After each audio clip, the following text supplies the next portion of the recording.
స్థితధీర్మునిరుచ్యతే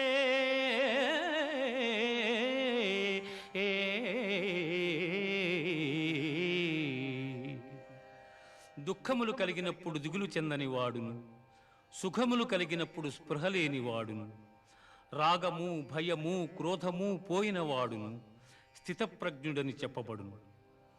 ధ్యాయతో విషయాన్ పుంసః సంగస్తేషూపజాయతే సంగాత్ సంజాయతే కామః కామాత్ క్రోధోభిజాయతే క్రోధాద్భవతి సమ్మోహః సమ్మోహాత్ స్మృతివిభ్రమః స్మృతిభ్రంశాత్ బుద్ధినాశో బుద్ధినాశాత్